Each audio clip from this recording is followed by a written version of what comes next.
G'day again everyone, welcome back to the vlog. As you can see, we are back at Crown Casino here in Melbourne. It is about, what's the time right now? It's actually 7 p.m, so a bit of a later start for me, but we've got a different game plan for tonight. Tonight I have a very simple goal for myself. I want to play 6 hours of 2-5.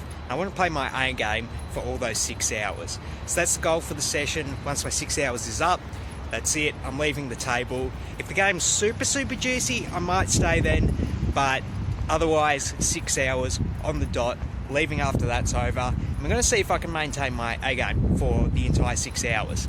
So without any further ado, let's get into the game and see if we can do that.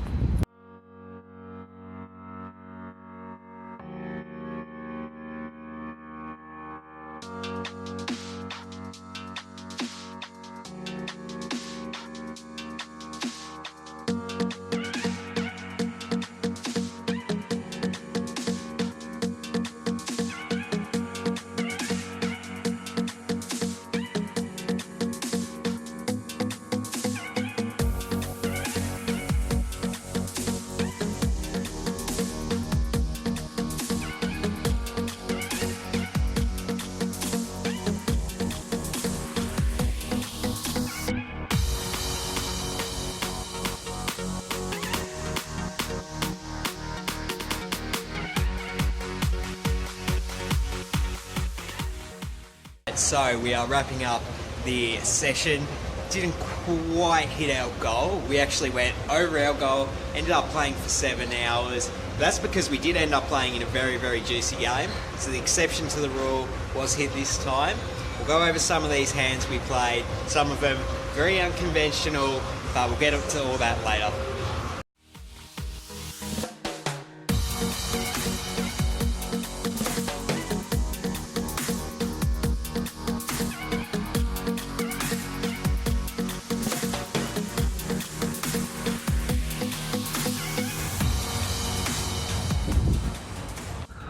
G'day there everyone.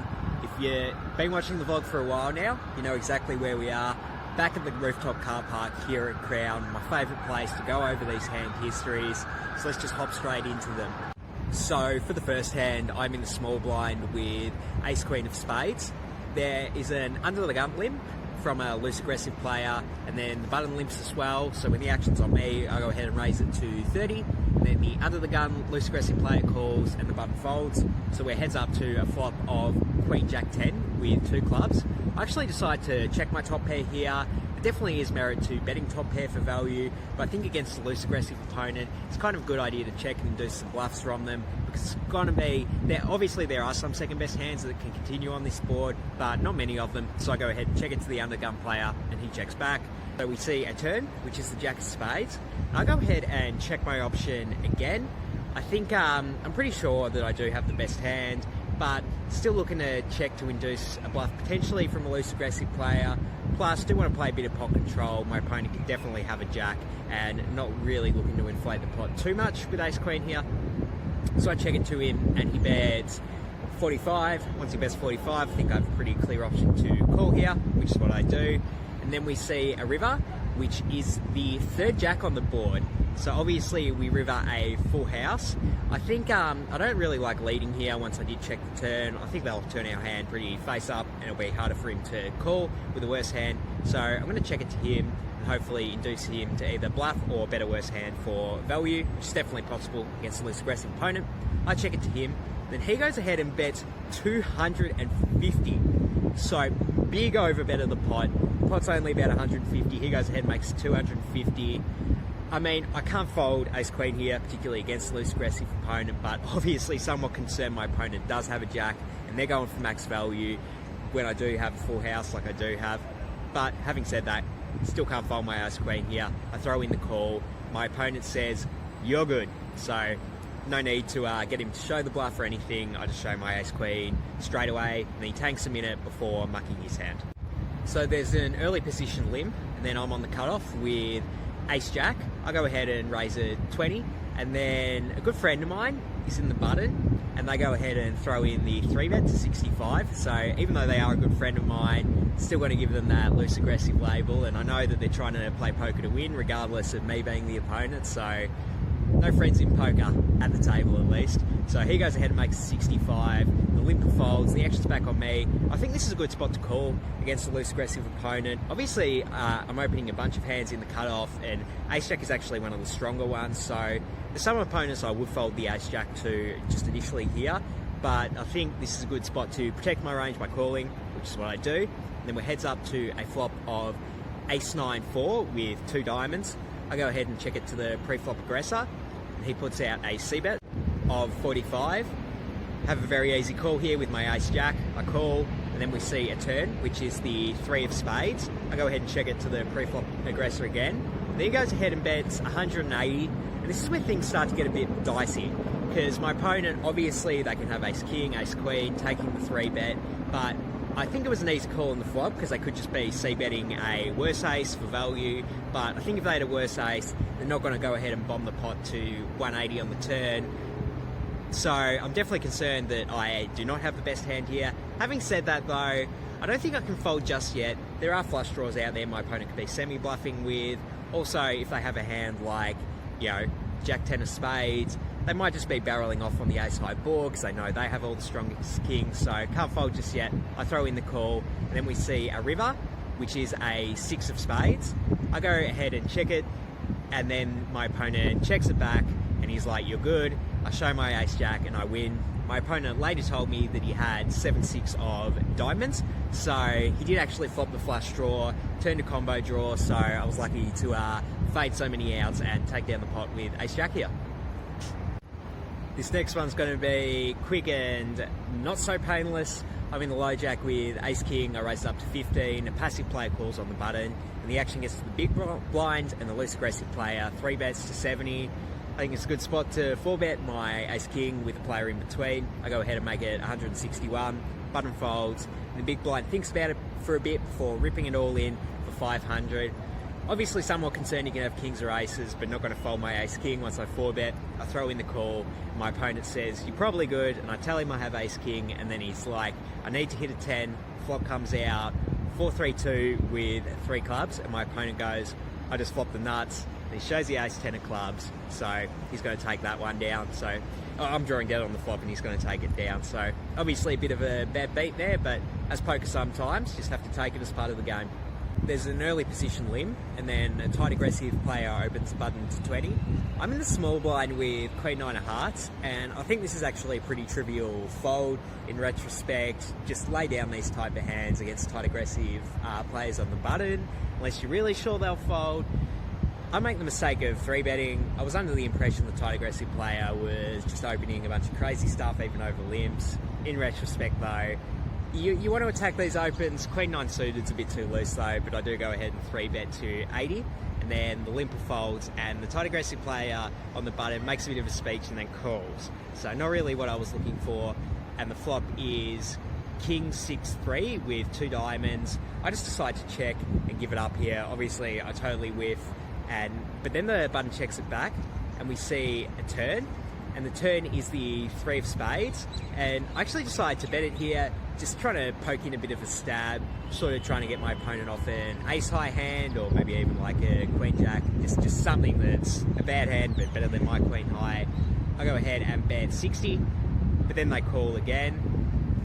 So we do see a river, which is the 4 of spades, and I decide to bet again. I make it 120, and to be 100% transparent with you guys, this is an awful play, and honestly, it's just tilt. I was just a bit upset after the ace-king hand, and I wanted to win a pot, but this isn't the right way to go about it. Continuing to barrel the river here, this is never getting through. If my opponent called the turn with pocket 8s, pocket 9s, like, he's going to call this bet on the river, and he can also have a king that check back the flop. Maybe I'll get him off like a nut flush draw hand, but if he had that, he'd probably bet the flop. This is just a really bad bet. Very disappointed I made it. And of course my opponent snap calls with king 10 of hearts. So yeah, very disappointed with this hand in particular. Next hand, I'm under the gun with my second favourite hand in all of poker. You already know that's pocket kings. I make it 15, and then a passive player calls in the big blind. We see a flop of Jack 6-3 rainbow. He checks it over to me, and I decide to c-bet 15, and I get a call. So we see a turn, which is the 3 of diamonds, putting out a backdoor flush draw. The opponent goes ahead and checks it to me again. I keep barreling with my kings here. I make it 45, and then he calls again. So we're heads up to the river still, and the river is an interesting one. It's the ace of diamonds completing the backdoor flush draw. Obviously also putting an overcard to my kings out there. So when my opponent checks it to me, I think this is a kind of interesting spot whether I want to bet for the thin value or just check it back. If my opponent has a jack, and being that they're a passive player, I think they'll call a bet here, but obviously it's going to be a bit dicey. They might be scared off by the ace themselves. Also, the hand could have improved on the ace. They definitely could have backdoored a flush. They could have been calling down with, any of the 2 pairs that are an ace. Obviously, ace jack being the prime hand they could have here. But I do decide to throw in the $70 bet for thin value. Then my opponent tanks maximum until the dealer pulls the clock on them. And then they decide to check raise all in to 210. I think I have a pretty easy fold here. It's very easy for my opponent to have a flush or 2 pair when the ace is a river. So I'll lay down my kings there. This next hand, I think it's the most interesting hand I played in the session, and I have another premium hand, pocket queens in the cutoff. I go ahead and make it 15, and then the big blind calls.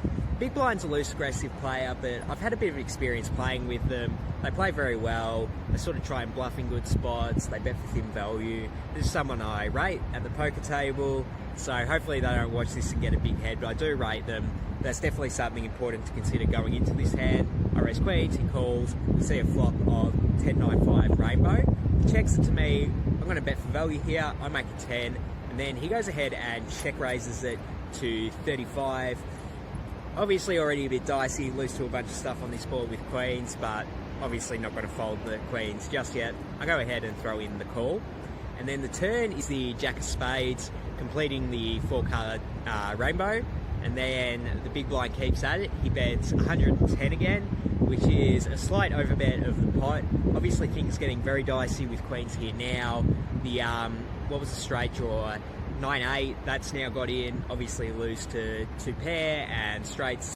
So I actually think there's a lot of merit to just folding the queens here. It's such a large sizing when the straight draw gets in. A lot of opponents won't be bluffing in this spot. They'll just be betting because they have a set or a straight.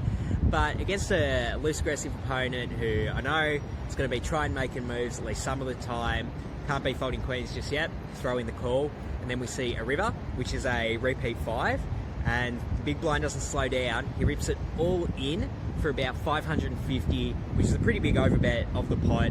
The action's on me. This is a pretty gross spot with queens. I think there's a lot of opponents I would be just folding straight away. It's going to be hard for them to not have a full house or a straight here.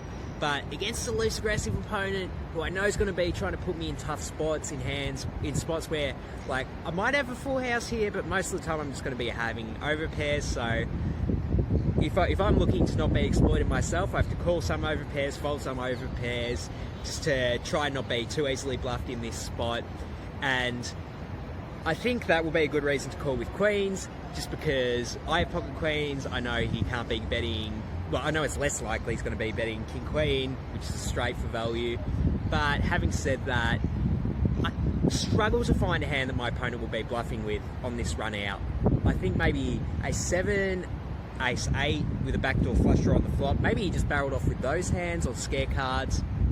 I think that's definitely possible, but obviously I lose to so much stuff. I lose to pocket 10s, pocket 9s, 7, 8, and king queen as well. So I actually decide to lay down the queens. Against this type of opponent, I'm really not sure if this is the right play. Let me know what you think in the comments, if I should defend with queens here or not. I'm really curious to hear what you guys have to say about this hand in particular. The dynamics of these next few hands are very seriously affected by the main villain, so you'll see what I mean in a minute, but it's definitely very unconventional to how I usually play poker. For example, this first hand, I'm on the button with king 10 offsuit, and I decide to open limp, actually. I just limp the button with king 10. Not something I would ever usually recommend, but in this specific instance, I do. And here's why. The small blind goes ahead and raises it to 25, and they're raising 25, but they'll do this without looking at their cards. They'll do it with any 2 cards that they see. They just like raising 25. They start the hand with about 200, so when the action gets back to me, I just rip it all in for 200, completely expecting to get called by whatever crazy hand, and then my opponent does call. I I show my king 10 straight away. My opponent shows the ace of spades. So I'm actually behind against any two cards somehow with my king 10. And I'm especially behind when the flop is ace, jack, 4. And I'm like, oh, well done, top pair, congratulations to you. Then I turn a queen, I turn the straight, and they're drawing dead. After the hand, I got to see that they did have ace 3, and happy to take down that one with king 10. If that hand wasn't unconventional enough for you, I am in +1 under the gun limps. I'm in +1 with pocket aces, my favourite hand, and I go ahead and throw in the over limp with aces. It's something I do not recommend you doing on average, but when you've got someone playing every hand and you know you can get the limp re-raise in, I think it's a good spot to do it.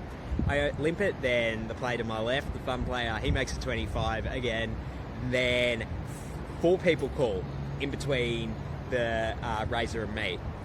4 people call. So the action's back on me. Obviously going to throw in the limp re-raise here with aces. I go ahead and make it 180, and then everyone folds.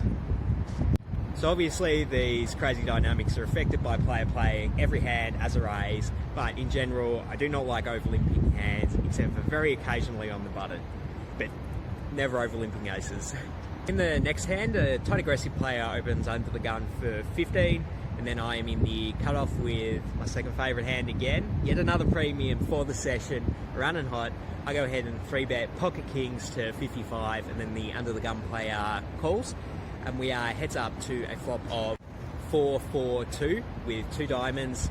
And then the under the gun player actually decides to lead out for 100, which I was very surprised by. And I actually am somewhat concerned that my opponent is doing this with like ace-4 suited or a slow played aces. So I don't necessarily have the nuts here, but obviously not looking to fold pocket kings. I just rip it all in, trying to get max value if my opponent does have a pocket pair that's like queens through, you know, 6s, or if they do have a nut flush draw or something like that. Just looking to get max value now. Then my opponent thinks about it a bit before calling, and then the turn is the 8 of spades, and the river's the ace of spades. So a bit of a scare card if my opponent did have the nut flush, but then they show pocket kings, and we are fortunate enough to get max value with our kings there, and we scoop that pot. Those were the most interesting hands I played in the session. Ended up buying in for 1,100 and leaving for 1,403. So obviously always going to be happy with a $300 win at the 2-5, but it definitely could have been better if I played better. Which brings me to the gameplay grade for the session. Obviously at the start of the video I had the goal of playing 6 hours of A-grade poker for the entire session, but we already know I ended up playing for 7 hours. Obviously I wanted to stay a bit longer when there was a player raising 25 every single hand. Obviously going to want to play in that game as long as possible, so I already didn't reach that goal. But in terms of my actual gameplay grade for the session, I'm going to have to give myself a C+. I was not on my A game for, well, the whole session for sure at least. Obviously the Queen 9, honestly, I'm not even going to call it a Queen 9 hand. It was a Queen 9 spew, where 3 streets of value I should not have lost that I did. That hand was awful, could not give myself a good grade when I played that hand. But a few other small mistakes. I'm still like 50-50 on the pocket queens hand, but did play a few hands alright. I liked limping with the player raising 25. I also made some good bets in some of the other hands, so can't be too harsh either, but C+ feels about right. I'm just really hoping, moving forward, going into the Aussie Millions, I can start to push my level of play, not have these random spews like the Queen 9 hand, and really lift my game to the A-grade level when the Aussie Millions rolls around. Follow me on Instagram at LeadBets for those interactive hand histories. You'll even get to see some of the hands that I vlog about before they come out on YouTube. See them on Instagram at LeadBets. That's going to wrap up the vlog for today, guys. Thank you so much for watching. As always, I'm out of here. Peace.